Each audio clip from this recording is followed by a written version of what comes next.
When President Biden talked for the last couple months, particularly during the transition, about reopening schools within the first 100 days, why didn't he ever mention the small print that was just going to be for 1 day a week as the goal? Well, again, the president set a goal of reopening the majority of schools within 100 days. And we would need more transmission lines, right? And we need offshore wind. And yes, there's fishing out in the ocean too, but we can't have no offshore wind, no transmission, no solar, and have clean energy, right? So there's something has to give. But the comments were personal. I mean, you call Senator Sanders everything but an ignorant slut. That is not true. And when you said these things, did you mean them? That's the important thing here. My goodness. A lot going on in the world. That is the confirmation hearing of, that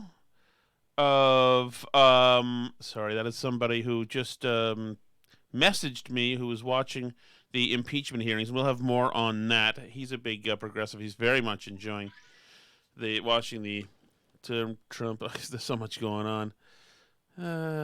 Okay. Sorry about that. So, yes, Naria Tandon is a Democratic activist and a kind of a mover and shaker for special interest groups. And she has been a fiery, mean kid on Twitter for the past few years, saying mean things. She's like punched people she works with or something, and she outed somebody who had filed a sexual harassment complaint.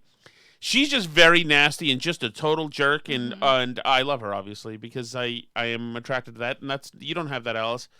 But there's something that I find very attractive about really mean, bad women. But it's something I'm working on, and I'm not going to pursue it any further than just watching it from afar here. Mm-hmm. But Naria Tandon is a meanie, but she's been taking a beating here in Office of Management and Budget. Is that what her deal is? She's been taking a beating here in Congress because she has roasted on Twitter in a very mean way, as mean as a tweeter gets, meaner than Trump. She has roasted a good handful of the senators who are now grilling her, so they're making sure that she feels the screws. John Kennedy, different John Kennedy, is from Louisiana, and he is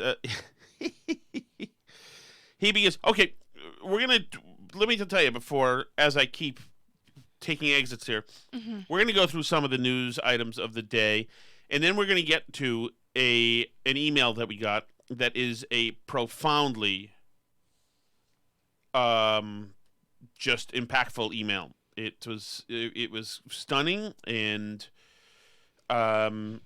it's the story of a parent of a child trying to deal with all this COVID stuff, and don't think it takes twists and turns. So believe me, it is not what you're thinking, that just simply little Johnny is missing friends and he's sick of watching screens all day. It is a real person's story of how, in reality, many people are hurt in ways that we don't see published, or we don't see their stories told.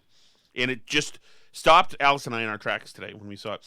So we're going to get to that in a minute. First, let's do this housekeeping stuff. John Kennedy going after Naria Tandon today in the well of the Senate. I have to tell you, I'm very disturbed about your personal comments about people. It's not just one or two. I think you deleted about 1,000 tweets. And it wasn't just about Republicans. And I don't mind disagreements in policy. I think that's great. I love the dialectic. But the comments were personal. I mean, you call Senator Sanders everything but an ignorant slut. That is not true. And when you said these things, did you mean them? I wouldn't have said ignorant. That's Lindsey Graham there back there saying I wouldn't have said ignorant. So, Alice, question to you. You, by the way, happy birthday today. Alice, it's your birthday. Happy birthday. Thank you. You're entering your transition from early to mid-30s, essentially. I am 34 today. 30 and 4. So, in what did the cake we got you? What did that say for an age? 36. Correct. Well, you expect that kind of antic on every birthday. Yes. Good. So, Which is funny because I'm not a person who's particularly offended. I know, and you'd think I would by get that age. by now. I'm not, like, it doesn't bother me because I think largely because people always think that I'm younger than I am in ways that have bothered me. Like when I was pregnant with our first and I was 23 years old and people were asking me if I was going to finish high school since I was having a baby. And I was like, I'm wearing a wedding ring. I'm 23 years old. I have finished high school, but thank you for your concern about me. Like strangers, would ask me this. Really? Because they They thought ask you I about looked high like school? a 14-year-old or something, Oh, God. that I was going to be on 16 and pregnant. I don't know. Ugh. But so I've wanted to look older for a long Right. time. So you calling me saying I'm turning 40 doesn't I know, upset me. You've been spending a lot of time on it. It doesn't upset me Well, particularly. but really, is it about you, Alice? Or is it about reestablishing me as a jerk? Yeah, you just like to find new and interesting Right. ways to be a jerk, largely. So, do you know what Senator Kennedy was talking about when he said, "You ignorant slut"? No. Okay. That is a generational thing. It predates me, really, too. That is a Saturday Night Live skit where I think Aykroyd called Jane Curtin an ignorant... Jane, you're ignorant slut. It was a funny during the news thing. Okay. So if you're old like me, you'd get it. But I'm sure a lot of young people, and maybe this was meant to be like this, a lot of young people probably thought, oh my God, I can't believe he said those words even around her. And I was actually a little surprised too. So, but it didn't sound like she got the reference either, because it sounded like Well, she said thought, you called him everything but an ignorant slut. and she said that's not true. So it sounds almost like she thought that he was saying she called someone an ignorant. Or she's saying, no, I didn't call him everything. There's plenty of stuff I left holstered that I could have used on him. I didn't really get the reference. So I could tell that he wasn't saying that she called someone that, but it seemed like an odd thing to say to me. But so now he's saying, did you mean it? Did you mean those things you tweeted? Senator, I have to say, I deeply regret my comments. I understand that, but And when I you feel said badly them, did about you them. mean them? I understand you've taken them back, but did you mean them? I'd say the discourse over the last 4 years on all sides has Trump's been fault. incredibly polarized. I'm asking about yours. Did you mean them? I really feel badly about them, Senator. Did you mean them? I feel badly about them. Did you mean them when you said them? I mean, I would say social media is I've Did heard you a mean them terrible when you said discourse. them? I feel terribly about them. Did you mean them when you said Well, there them, were or were you not sunspots. telling the truth? I mean, I feel badly. I look back at them. I said them. I feel badly about them. I deleted tweets over a Are line. you saying that because you want to be confirmed? No, I felt badly No. about them. And Did you mean them when you said them? I love her laugh, too. I'm sorry, Alice. Senator, I must have meant them, but I really regret them. Ha! I want the record to reflect that I did not call Senator Sanders an ignorant slut. Okay? Thank you. I don't know how I should take that, Senator Kennedy, but Senator Kane.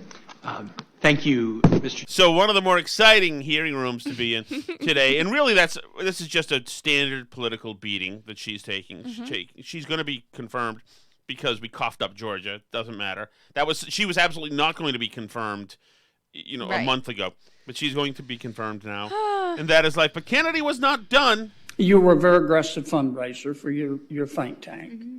And that's, I'm not suggesting you did anything wrong. No, Please he's not making that. don't construe my remarks as suggesting that.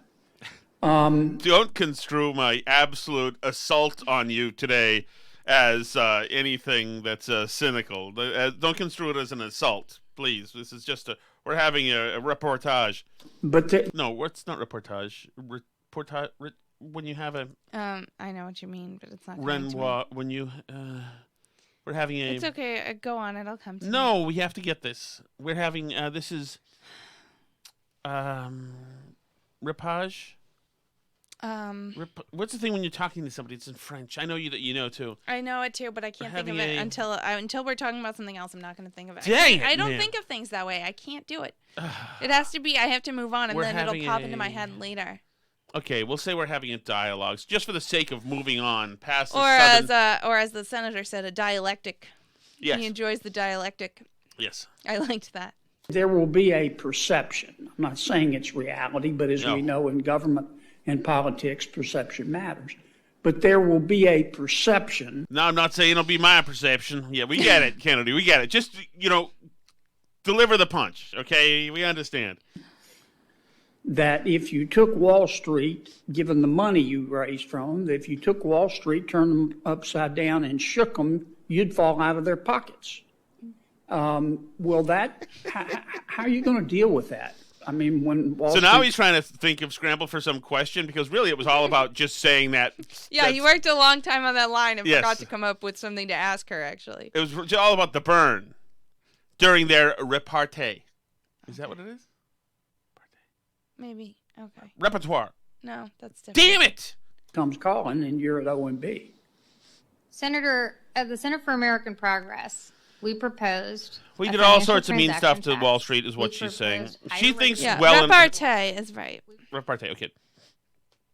So she's going to get through. Whatever. She was ready for that question. But okay, what else is happening in Washington District and Columbia right now? There's a huge impeachment going on. The lawyer, there's a woman who's a lawyer right now today, and she's really good. She's a really good storyteller. She might have been the same one who was on with Kavanaugh, I forget, or the last impeachment, or one of these over-the-top shows from the last few years. But at one point, they played some of the Capitol Police radio calls, and these are pretty intense. Intel would be advised you got a group of about 50 charging up the hill on the west front, just north of the stairs. They're approaching the wall now. They're starting to dismantle the reviewing stands and throwing metal poles at us. Cruiser 50, give me DSO up here now! DSO! Multiple law enforcement entries! DSO, get up here! All right, we're 30 seconds out. Yeah, we need some reinforcements up here now. They're starting to pull the gates down. They're throwing metal poles at us. Cruiser 50, DSO, get up here! Okay, we're here. 12 to 50, we're here. We just had an explosion go on up here. I know there's fireworks or what, but they're starting to explode explosives. Fireworks material.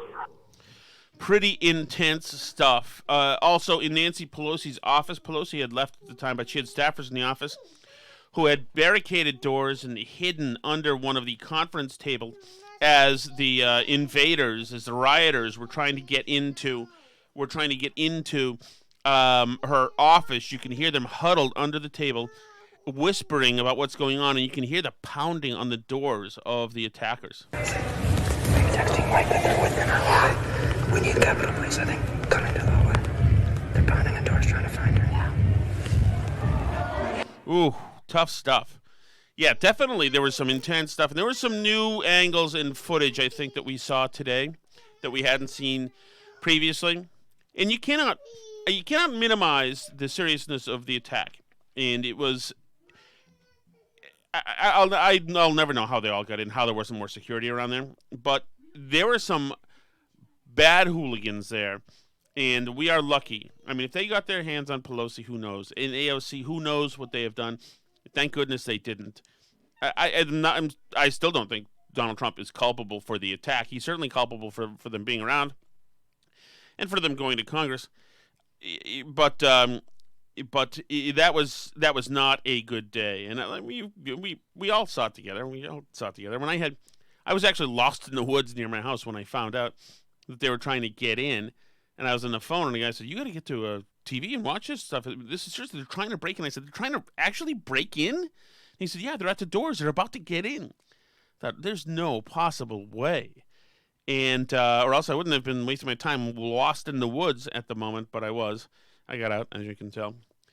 But, yeah, that is tough. It's good. I think it's good for people to see just how serious and violent the attack was.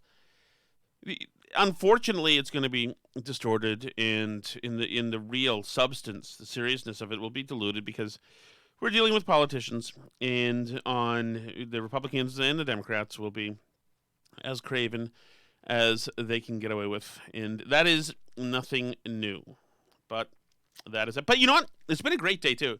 I don't know if you got to see any of this down in Tampa Bay. It's not a duck boat parade, but it was a boat parade for the Buccaneers, the Super Bowl champion Buccaneers. They had a ball. I don't know.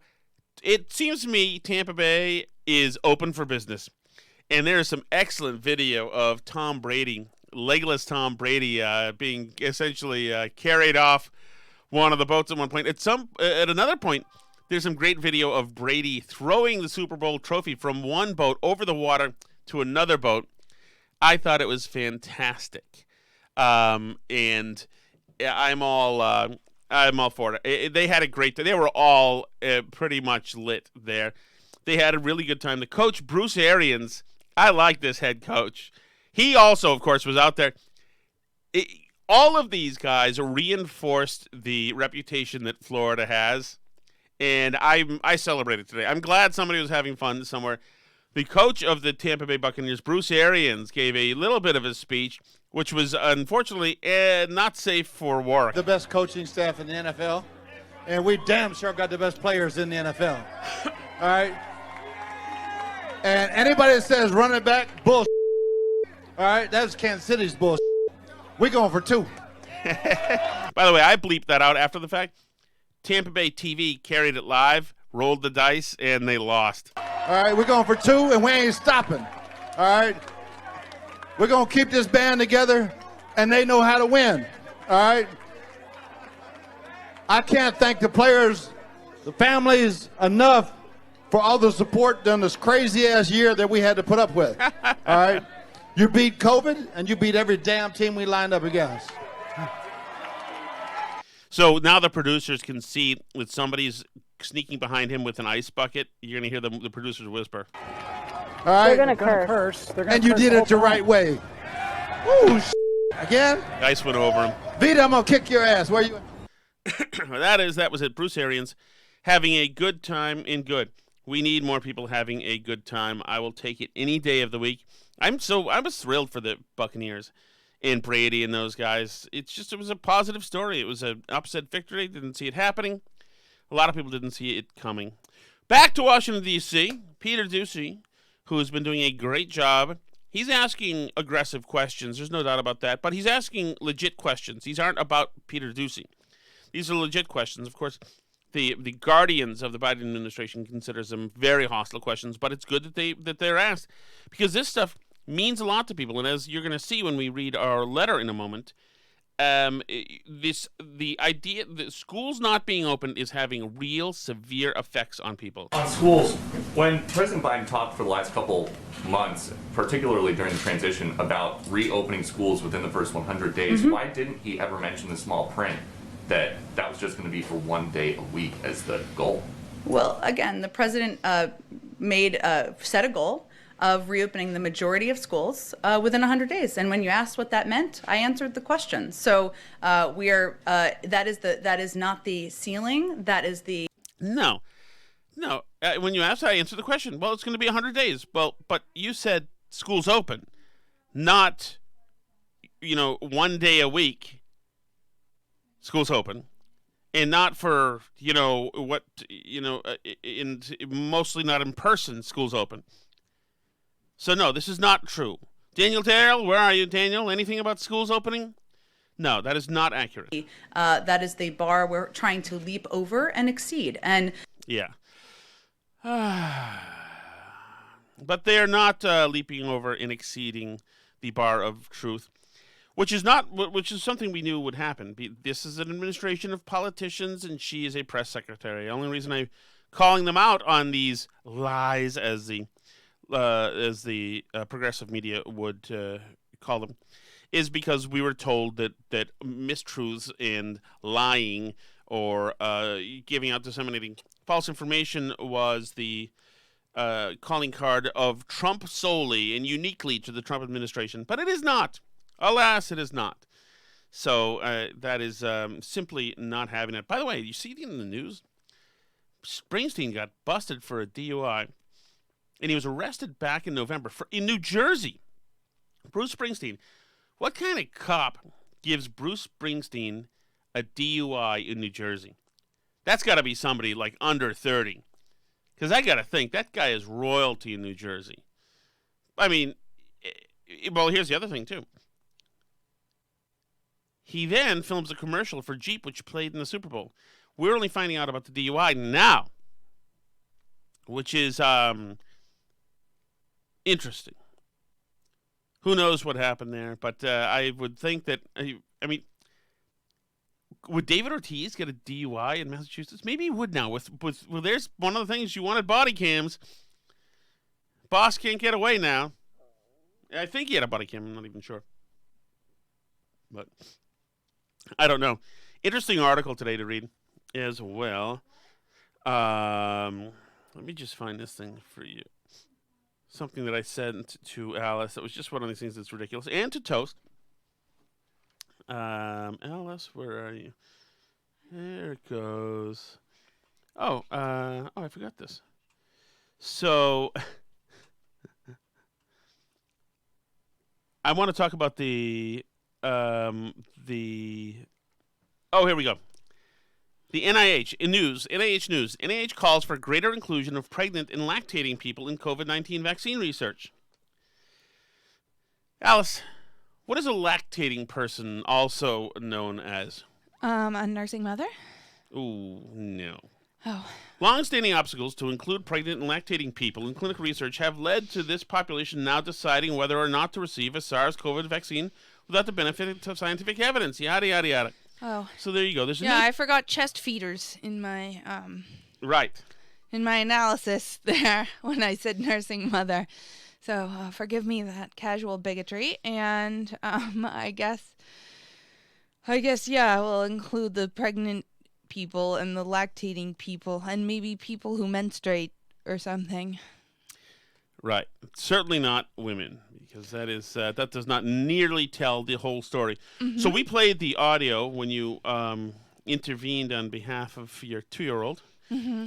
Our 2-year-old. We played the audio of Peter Doocy and Jen Psaki. And Jen Psaki not kind of avoiding the public schools question based on what we played yesterday. Right. Doocy followed up. On schools, when President Biden talked for the last couple months, particularly during the transition, about reopening schools within the first 100 days, mm-hmm. why didn't he ever mention the small print that was just going to be for 1 day a week as the goal?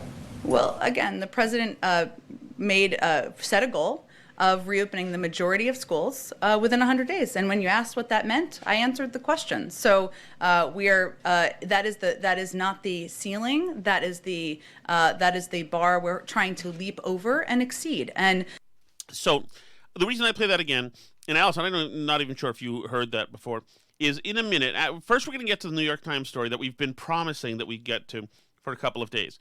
And then we're going to get to an email we got that really just stopped us in our tracks earlier. So Nicole Hannah-Jones, Alice, the much heralded Nicole Hannah-Jones, makes a bundle now. She's the toast of the town. She gets huge speaking fees. She is cultural royalty right now. But she's also been in the news recently. So Nicole Hannah-Jones, 1619 Project, New York Times. So this is what I was trying to get to the other night that we were interrupted by the kids. But basically, this is all the drama surrounding this guy that got fired from the New York Times for maybe saying the N-word or not appreciating the gravity of white supremacy or whatever on this trip. He's a science reporter, and he got fired. So the interesting thing is, to me, the New York Times fired him after having a meeting with Nicole Hannah-Jones, who's just, another one of their editors at the time. She's not like the head of HR or in charge of anything, but she's, I guess, the woke expert at the Times. Right. So she's, I guess, in charge of when you're not sure whether or not to fire somebody for racism, that you have a meeting with somebody else who just works at the paper, and she's in charge of who gets fired and who doesn't, which that's interesting to me. And it was interesting to a lot of people, including a Washington Free Beacon reporter who was writing a piece about this. His name's Aaron Sabarium. And he reached out, as one does if one is a journalist, to Nicole Hannah-Jones for comment on the piece that he was writing. And she took his message, including his personal phone number, and posted it on her Twitter, screenshots of it on her Twitter, to make fun of him and laugh at him and whatever. And which is certainly harassment, somewhat partial doxing. It's against the Twitter terms of use. You're not supposed to take people's personal information, like phone numbers, addresses, and post it without their express permission. Something somebody in the media would know to never do to another person in the media. Media people generally have to answer their phones because they're getting tips and handoffs, etc. You can't not do it. I mean, as a journalist, that would be a life-changing thing. Right. And even, I mean, some of the comments on the on her tweet, you know, people were replying and saying, LOL, he included his phone number, thought you would actually call him, shaking my head. And she replied to that comment and said, like, you know, girl, and did the hand on face emoji or whatever. Like, so they're making fun of him for reaching out to her for comment, which I don't even understand what's so humorous about that in the first place. Over a legitimate issue. There's no reason to dunk on him over this. This is what civilized people do. Right. So she's dunking on him while having posted his personal information on her Twitter, which I believe she has quite a few Twitter followers after the whole 1619 project stuff. I didn't check exactly how many she has, but a lot. Anyway, and he complained about it, and she left it up for almost 48 hours. She left it up for 47 hours. And this is verified by, you know, the Twitter archives. You can see how long it was up for. It was up as of 9 p.m. that night. And then finally, by 9:30, the New York Times had emailed him back and said, you know, oh, sorry, she took it down. It was inadvertent. She didn't mean to. But she was clearly aware the tweet contained his personal information because she was talking to other people about it in the comments hours and hours before. And apparently she doesn't know. So, you know, her statement said, you know, oh, I inadvertently included some personal information in a screenshot or whatever. But it's not exactly clear that that was inadvertent at all. And so she's now gone through and deleted all the tweets and threads and everything. But it's really kind of an incredible story to me that the Times is being run this way. First of all, that Nicole Hannah-Jones is in charge of who's hired and fired. Of the racist tribunals. Right, which is, she should not be. This is an opinion person who's bad at journalism, who's been put in charge of or been seen as the commissar of racist, you know, judgments. Right. It would be like having Ross Douthat firing people for saying things that are offensive about Catholicism. Right. You would have, if there was thought that there was a racist incident, you would have human resources in there, unless there's been an internal coup and the mob now runs the paper. Exactly. Which is precisely what has happened. And the fact that she was able for 48 hours in a total lack of professionalism to tweet out the personal phone number of a reporter from another publication and just leave it up, and nobody at the New York Times did anything or asked her to take it down for that long is just shocking to me. I mean, can you imagine? What if you, Tom, a Globe person, reached out to you for comment about something and you tweeted out their personal phone number? How long do you think you would still be employed? No, it certainly you'd be fired, or I mean, the Globe would be writing pieces about it, first of all. Oh yeah, but, no, especially now it would be seen as some kind of techno-terrorism. Right. I mean, it's not professional behavior by anybody. No, but certainly by a huge editor at a huge publication. You've got essentially jihadis who have taken over. They've taken over the New York Times, and these hooligans really decide. Extremists get to make the rules now, and so this kind of behavior is seen as a Yas Queen behavior when it's really just thug behavior that nobody anywhere should be involved in. It's ridiculous, and also Nicole Hannah-Jones is not good at anything. Right. Her biggest work product piece, her great masterpiece, is a fraudulent and incredibly flawed piece that the paper itself had to go in and change because its factuality is lacking, and it is factuality a word? I mean, I don't know. I guess. I'm missing a lot of stuff today. Okay. Anyway, it's crap. You know, right? And really, she should have been let go for bad work product, and any editor would have been. But they're scared to question anything she says because they're scared of the woke tsunami coming and clapping over them and crushing them. So that is sad. I did just forward you an email. If you take okay. Okay. But in any case, yeah, I was just, this is why I wanted to try and get to this the other night, because it's such a, an indictment of the state of journalism right now that this is going on. And at the New York Times of all places, it just seems like, like you said, it's like the inmates are running the asylum right now in terms of journalism. It's kind of shocking, the state we're in. And, I don't know what happens now to these publications. I assume that now that the bad orange man is gone and can't even tweet anymore, that a lot of these beats are going to dry up for these publications, and that the subscriptions are going to dry up for, not just the New York Times, but the Washington Post too. Like, democracy's not dying in darkness anymore. So I don't know how much they can justify the subscription prices anymore. It was really Trump that put a lot of these people on the map in terms of, people wanting their coverage and everything. So I don't know.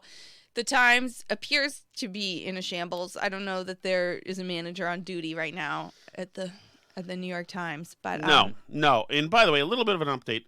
We will need to.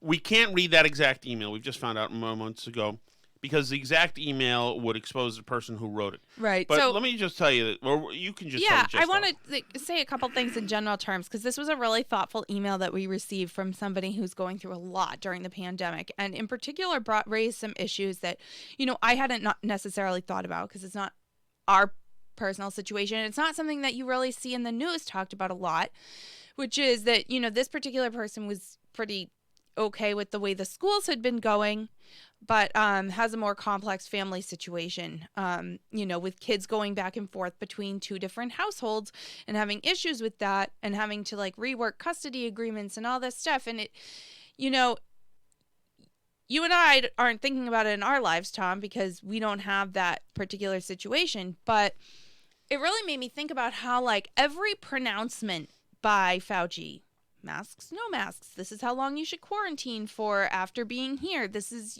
how many people can be in the house and how many households can mix at this and that, and, all these kind of recommendations from the CDC that are changing day by day by day, going back and forth, are impacting people's real lives, particularly people who have complicated situations where you have kids that need to be, based on legal agreements that have been set out by courts, going back and forth from one house to another house, and can they go to this house? What if the house is in another state? Can they go here? Can they go there? What if there's older parents living in the home, And, right. And in particular, this stuff, now you're going to need to, because now there's updated medical guidance from the government, you're needing to go back to court, spend money on legal fees to rework these agreements every time there are new updates to these things. So that's money out of your pocket. There are complications with parents being able to do stuff. Maybe they have risk factors. Maybe they don't want your kid, when they're with you, going to, this school or these sports or whatever, seeing these people. And the situation that puts families in, it's money, it's legal problems, it's family contention problems, it's health concerns for people that might have older parents and they don't know what a kid is doing when they're with somebody else. And all these don't pertain to that particular email that we got about it. But, it was just this particular person, because of all this legal contention, financial contention, family problems that is happening around this, has a teen daughter that is self-harming over it, and all the problems going back and forth between the different families. And it's so tragic and sad. And it really isn't just the schools, as this person was saying, that's affecting young people, but the whole situation surrounding this. And whenever everything is like upended and unstable in this way, and the government is demanding you do X, Y, Z, that this trickles down and has a real impact on people's lives and hurts people. I don't know. What are your thoughts on it, Tom? What did you want to say about it? So I think that, and this would be something that really just parents would probably know, or maybe siblings. I don't. That one of the horrific nightmares you have as a parent is either the realization or suspecting that your child is hurting and in pain, but won't tell you and can't tell you, and unable to express it somehow. And that is the feeling as a parent of helplessness when you think or that something's going on and the child is hurting is terrible. And for some reason, some kids, including a couple of ours, are really reticent to say anything when they're hurt, even when it's simple things. Right. Well, now these kids, and we've got 4 in their, they can keep each other company. We are very lucky. Well, now these kids are going through something in a lot of places depending on your situation, they're going through their day-to-day has less freedom of movement than John Gotti's did in prison. Right. There are a lot of people in prison is something that is obviously takes a huge toll on adults. But these are kids. And kids don't see there's a living room now. I'm in the kitchen. Now I'm standing on the back porch. Now all those places don't count as new and interesting places. Those now, since when you're told you can't leave an area, you're imprisoned. It's not as if, so as far as they know, and now it's been almost a year. And for a kid, a year is a hell of a long time. Oh, my gosh, yeah. And as far as they know, this is now life, is to be stuck here, having to cover your face, can't say hi to your friends, can't have these drive-by birthday parties, doing none of the things that a kid would usually do. We've compartmentalized their lives and made them so that their regimen is super, it's super insulated. And it's buffered by all these different measures, etc. Right. I realize they're not in a Victorian orphanage. And so it's a very tough thing, especially for kids in the West, certainly for the most part, and for most of the world, have it good. And now, to cloister somebody for this long and to be given hope, and parents have been given, and this is why the Fauci stuff and the dissemination that we're hearing from the White House sucks.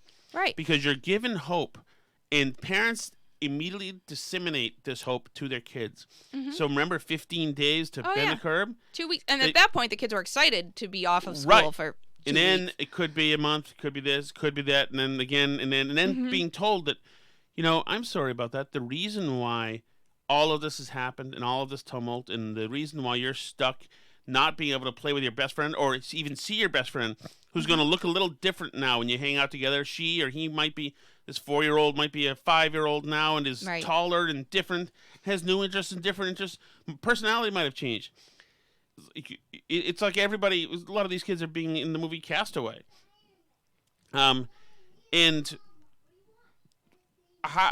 there's no, what do you tell a person? Now, you were telling them last week, but the numbers look good, so maybe this will end soon. This week, today, we're officially up to 2 masks. That's the official guideline. You cannot have this be a thing. And then for kids to look at TV and say, wait a second, everybody's in the streets celebrating. How come I can't be with my friends celebrating? Mm-hmm. How do you...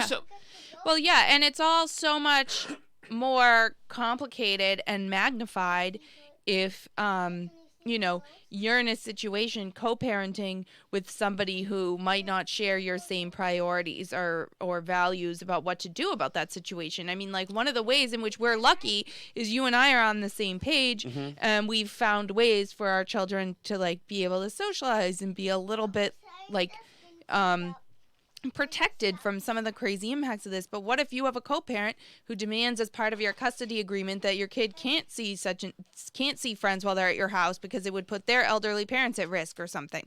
You know, like, what if I said no, absolutely not, you know, and we made what if we divorced and made the courts work it out, right? And fought about this, about how many masks our kids could. I mean, can you imagine the psychological impact on the kids of that kind of legal argument going on with both your parents fighting about it to a judge to order who you can see and can't see and what house you need to be at? And I mean, that's a great point, Allison. And actually, I misspoke when I said that most kids have it pretty well. No, I mean in the sense that compared to how it could be. But you're right. Just imagine it's a single mother who's got to go to work, who now, for those hours, can't go to work. But we're supposed to go to work. What if she still has to go to work? She's got a job where she's got to be there on time. So it's not that easy. You know, nannies are in demand now. Yeah. And so what do you have to install your kid somewhere, or hope that there's a that the person that you get on nanny.com or whatever is kosher and is cool and is not a mean bastard? And is as cheap as whatever childcare you had before the pandemic, hopefully. I mean, like, there's 1,000 million ways that this has, like, this ripple effect to people, and, like, the effects continue to magnify, and the longer it goes on and the more they change the guidance from this to that to the next thing, whatever, the more it continues to impact people's lives. I mean, like, I don't know, it's so toxic. Yeah, and like I said, we've got 4 little kids, so it's great. But I can imagine if they're an only child right now, where dad's still got to work and mom's got to go somewhere, and they pass in the night essentially, and maybe there's a sitter somewhere, and especially if they're afraid. And many parents, as we can tell, are scared to death. They've done a great job of scaring the hell out of them. I mean, you've got a kid who's been essentially in isolation now for 9 months, with little bits of hope here. An only child, Jesus, how do you undo what you did there? How do you do it? Yeah, I mean, not everybody has all of the choices that even we have. And it's this letter that we got from this person. He has, or she has, a child who before this hit, and this is for so many people, is in a tough situation where different life events have made things not ideal on a good day, where it's already tough. And for COVID to freeze everybody in place, in sometimes the worst parts of these tough situations with kids, is terrible. It's a nightmarish prospect. And that's why this has got to stop. We've got to stop. I don't want to hear. Somebody should fire Fauci immediately. I don't want to hear about double masks. Enough of that crap. No. Anybody pushing in that direction needs to be told, go to hell. Yeah, and Get we're out now of the official. room. The CDC has announced today. Twitter did a big Twitter moment announcement about it where it gives you a notification. The CDC has officially found that 2 masks are good. Like, okay, well, thank you. That's great. I mean, but there's no evidence at an epidemiological level that it does anything. They're putting them on mannequins and seeing how protective they are. And largely, they're saying that it's because of fit. So that's what they're saying, is that if you wear the surgical mask that has the good filtration, and then you put a cloth mask over it to kind of hold it close to your face and keep there from being gaps, then that's good. But, like, if you're going to have gaps, then just don't bother, because if you have gaps around the edges of your mask, mask, then forget about it. So that's what they're saying the 2 masks does, which is different even than what Fauci was saying about the 2 masks, being 2 physical barriers or whatever. They're saying that having a second mask helps it fit tighter to your face. So, I mean, who knows? I don't know. I'm over the whole thing. So I'm done. We have to end on a positive note, Alice. What is going on positively out there? Anything? Tom Brady got drunk. I don't know. Yes, we talked about that. Is he even allowed to have alcohol? I mean, I guess maybe he's a lightweight because he only eats almonds or whatever that he eats. I know he doesn't eat any processed sugar. He's never had a strawberry in his life or something.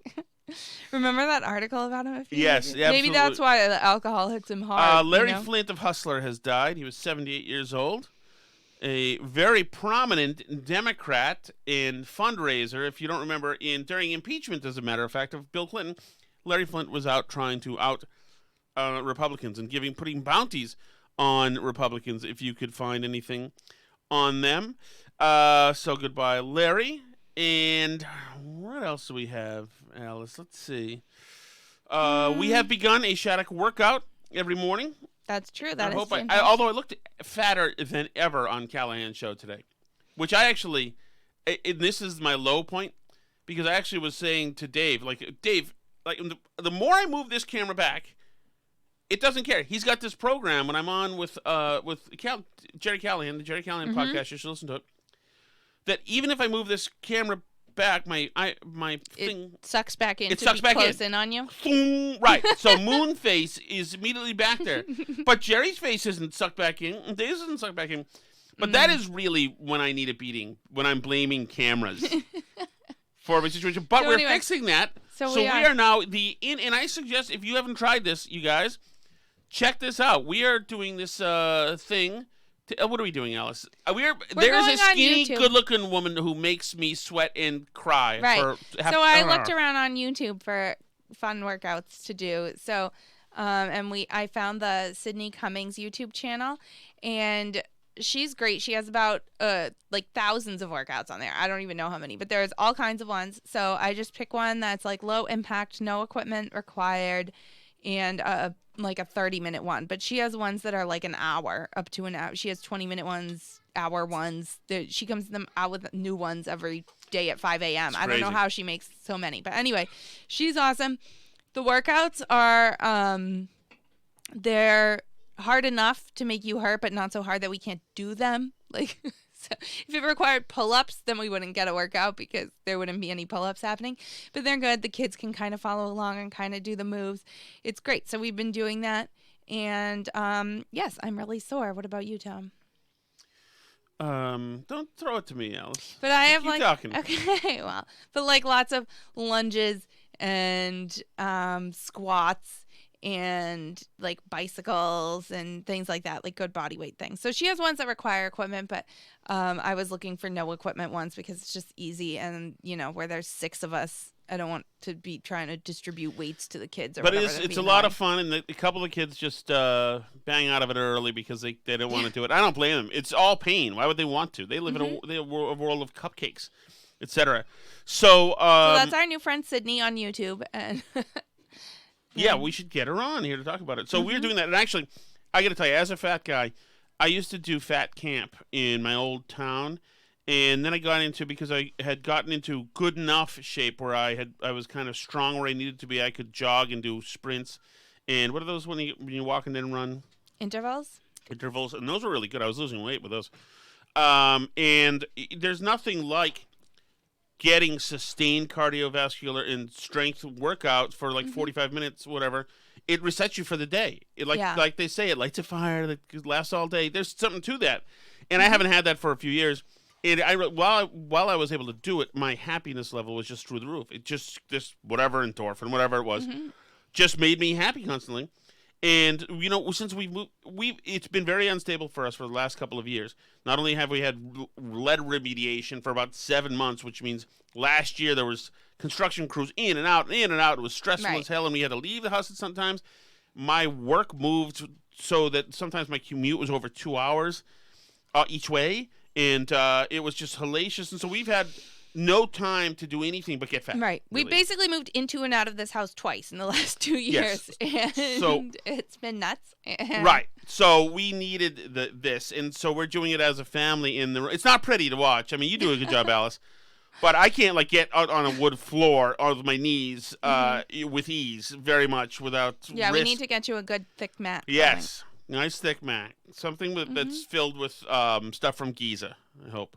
Okay. Get me the nice pillow, the David Good Hugs. pillow? Yeah. David Hugs, good So pillow? we're doing this, and so it's good. And I'm glad we're doing something good. Hopefully we'll stick with it every day. So 2 things we're doing good every day consistently. One, the podcast. Mm-hmm. And I'm glad that we do that because I love it, and I love our listeners, and they're awesome, and we love their feedback. And this, by the way, I won't say your name, but thanks again for that email. And please, there may be a rewrite coming that's safe to read, but also let us know if you. Yeah, if you have stories of how the pandemic's impacted you in ways beyond what we're talking about,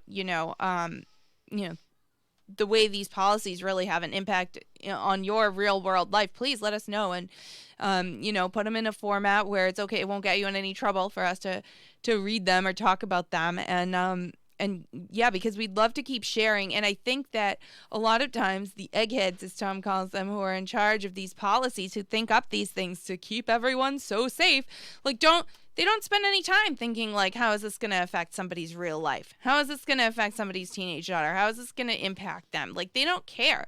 It never comes back to haunt them. So to them, they're just a hero and they're wonderful and lovely. So they never think about it. So yeah, please tell us. And we'd love to keep sharing the stories and talking about, what people are going through, because it's not all we came together and it's so great and yay for the first responders. There's other stuff going on that you don't see on the news. And now I'm being asked by a child who wants me to remove her tooth. Jesus, Alice, loose. don't do that. I can do it on Alice YouTube is for a sick person. our viewers. Guys, I told you, that she killed the rooster. She also loves tearing teeth out of kids' face. It's disgusting. It's disgusting. I want nothing to do with Somebody this. needs to be tough when your kid you don't can't have eat to. food. When they can't eat food No. because their tooth Alice, is hanging out of their mouth by Alice, a you're going thread. to need a lawyer. You're going to need a lawyer. I would look out before you say anything more. These are crimes against humanity, you sick it's person. not. A kid is asking you to do something about their tooth. No, you know what it is? They know it's your mouth. birthday, and they know you're sick, and that you love this kind of thing. I don't get enjoyment out of it. Oh, please. Sally, get in front of the microphone here and tell us here. You really want that microphone right over there.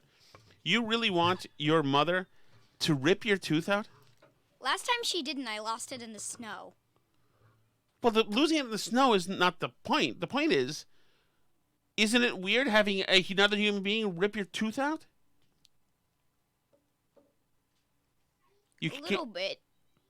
Once I tied a knot around my tooth.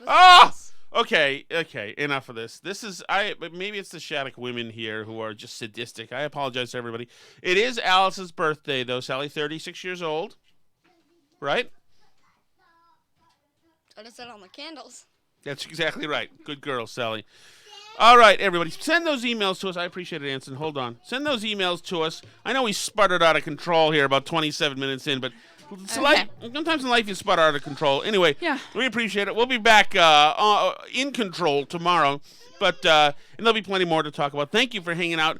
Alice, tell the people what you wore. You forgot the 1, 2, 3, 4. That's the only thing. Anyway, you can find us on Twitter at BurnBarrelPod, Facebook.com/BurnBarrelPodcast. If you prefer to contact us by email, that is burnbarrelpodcast@gmail.com. You can find our YouTube channel, which is Tom Shattuck's Burn Barrel on YouTube. You can like the videos. You can subscribe to the channel or to wherever you listen to podcasts. You can write us a review. All those good things. We appreciate you so much. Thanks for coming and hanging out with us every night. It's really fun. I'm not a cat.